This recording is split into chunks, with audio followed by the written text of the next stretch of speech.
Le monde moderne ne repose pas sur la magie, mais sur des systèmes physiques. Des câbles sous-marins aux agents autonomes, notre quotidien dépend de couches invisibles. Bienvenue sur ma chaîne.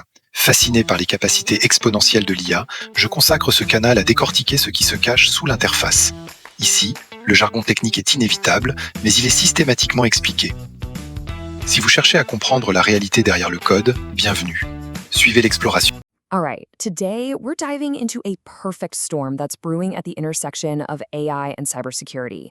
See, there's this huge new wave of regulations that's about to hit at the exact same time that AI is completely rewriting the rules of the game. And this isn't some far-off future problem. Nope, this is the governance gauntlet of right now. So let's just get right into it with a really simple question. Think about your current strategies, your compliance frameworks, your whole security setup. Is it actually ready for what's coming next year? Because trust me, the ground is shifting under our feet, and just being kind of prepared isn't going to cut it anymore. Okay, so let's break down the first massive challenge barreling towards us. I'm calling it the 2025 compliance wave. And believe me, it's about to make a huge splash for businesses all across the EU and the UK. What we're looking at here is this new alphabet soup of regulations, and they're all coming at us at once. You've got the NIS2 directive, which is expanding security requirements for a ton of industries. Then there's DORA, which is laser-focused on the financial sector's resilience. The CRA is all about building security into products from the very start. And for the UK, the PSTI Act is tackling connectable devices. You know, on their own, each one is a headache. But together, wow, it's a monumental compliance lift. And this quote it hits the nail on the head. The key word, the only word that matters here, is implementation. The time for talking about these laws is over. They're on the books, the deadlines are set. 2025 is the year where it's all about proving you are doing the thing, not just planning on doing it. Now, as if that compliance wave wasn't enough, there's a second major force that's crashing the party, and it's acting like a massive threat accelerator. You guessed it, it's AI. You know, what's so wild is that AI is a true double-edged sword here. On one side, the defense side, we're using it to do amazing things, like analyze mountains of logs or speed up our own compliance. But on the flip side, the attackers are using the very same tech to autonomously find vulnerabilities and create phishing scams and deepfakes that are terrifyingly convincing.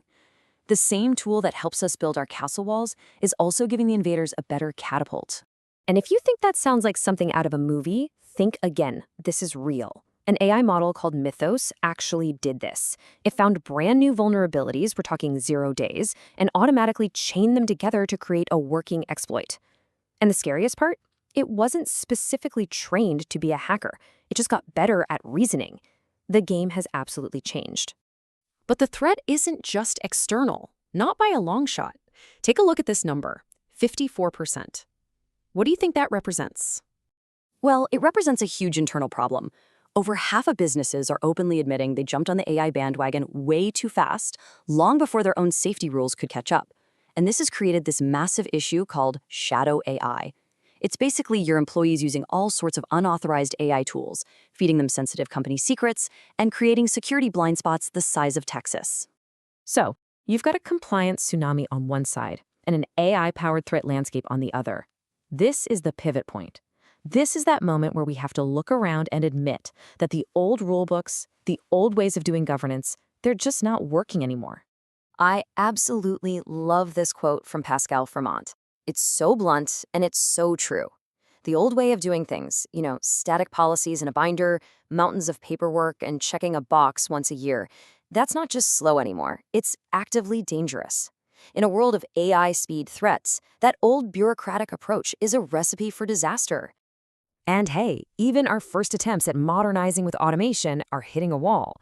We've hit what people are calling the connector plateau. This is where all those fancy compliance tools that rely on simple API plugins for your cloud apps just stop. They can't see your on-premise servers, your custom-built legacy software, which, let's be honest, is often where the biggest risks are hiding. So, if the old playbook is officially obsolete, what does the new one even look like? Well, let's get into it. The solution starts with a much smarter, more integrated approach to how we think about governance frameworks.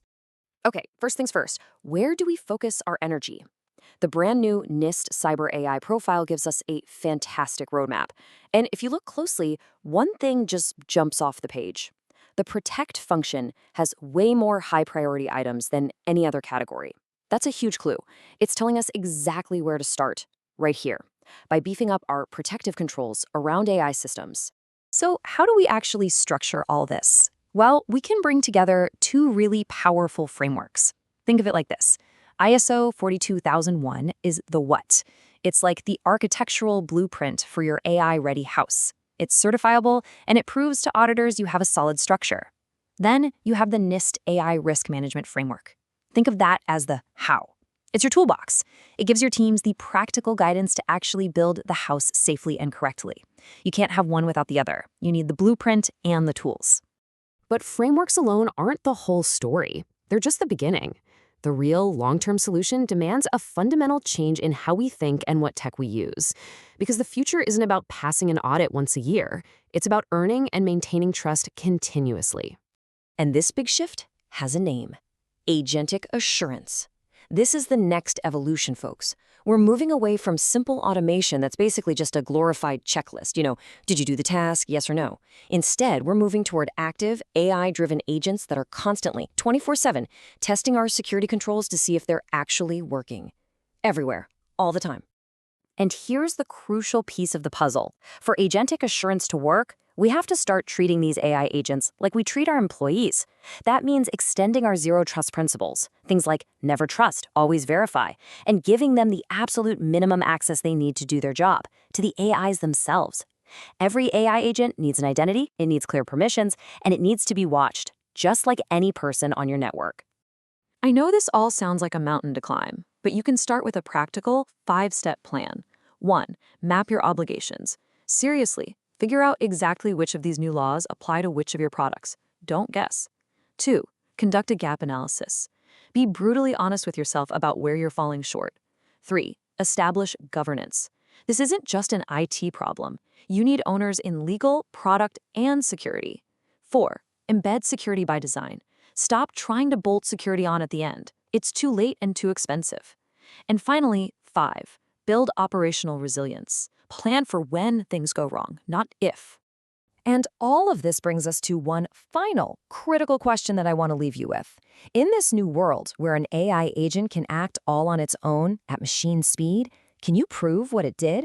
Can you prove it was authorized to do it? Because when an auditor or a regulator comes knocking, that is the new standard of accountability. And that's the question you absolutely have to be able to answer. Thanks for tuning in.